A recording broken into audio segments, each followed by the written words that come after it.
राजा के ऐलान के बाद महल में एक अजीब सी खामोशी थी। सभी को समझ नहीं आ रहा था कि एक बंदरिया से पैदा हुआ बच्चा कैसे राजकुमार बन गया। लेकिन राजा आर्यव से बेहद लगाव करने लगा था। वो हर दिन उसके साथ खेलता, सुलाता और कहानियां सुनाता।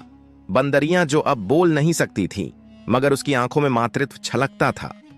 हर रात झूले के पास बैठी रहती, बिना पलक झपकाए। उधर सातों रानियां अब खुलकर एकजुट हो गई थीं। अगर ये बच्चा बड़ा हुआ तो हमारा वंश, हमारी सत्ता सब मिट जाएगी। सबसे बड़ी रानी ने कहा, अब हमें किसी साधारण दाई या चोरी से काम नहीं चलेगा। अब वक्त है जंगल की विष कन्या को बुलाने का। उसी रात गुप्त मार्ग से 3 रानियां एक काले जंगल में पहुंची। वहां एक टूटी झोपड़ी में एक बूढ़ी औरत बैठी थी।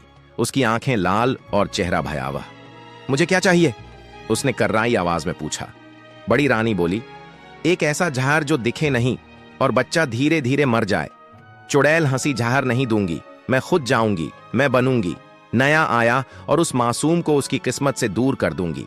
अगले दिन महल में एक नई आया आई, सादी सी, सीधी सी दिखने वाली, पर उसकी आंखों में गहरी चालें और झर भरा हुआ था। राजा बाहर युद्ध अभ्यास में था और रानियां घर की देखरेख कर रही थीं। मौका देखकर रानियों ने नए आया को आर्यव के पास भेजा। आया ने झूले के पास आकर बच्चा उठाया और उसके दूध में एक हल्का धीमा विष मिला दिया। बंदरिया ने जैसे ही आया को पास आते देखा, उसकी आंखें डर से फैल गईं, पर वह बोल नहीं सकती थी। वह बस छटपटाती रही। दूध का कटोरा बच्चे के पास रखा गया और आर्यव ने मासूमियत से उसे पी लिया।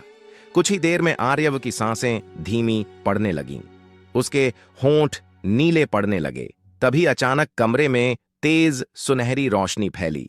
अप्सरा का स्वर गूंजा, मेरा पुत्र है, वो कोई छू भी नहीं सकता। उसे झूले के चारों ओर एक दिव्य आभा फैल गई और बच्चे के मुंह से नीला झर बाहर आ गया, जैसे किसी शक्ति ने उसे खींच लिया हो। विषकन्या घबरा गई। यह क्या? मेरा जहर कभी फेल नहीं हुआ। वह भागने लगी, पर जैसे ही महल का दरवाजा पार किया, वो राख में बदल गई। राजा ने जैसे ही ये सुना, दौड़कर आर्यव के पास पहुंचा। बालक अब मुस्कुरा रहा था, जैसे कुछ हुआ ही न हो। लेकिन राजा को अब अंदेशा हो गया था।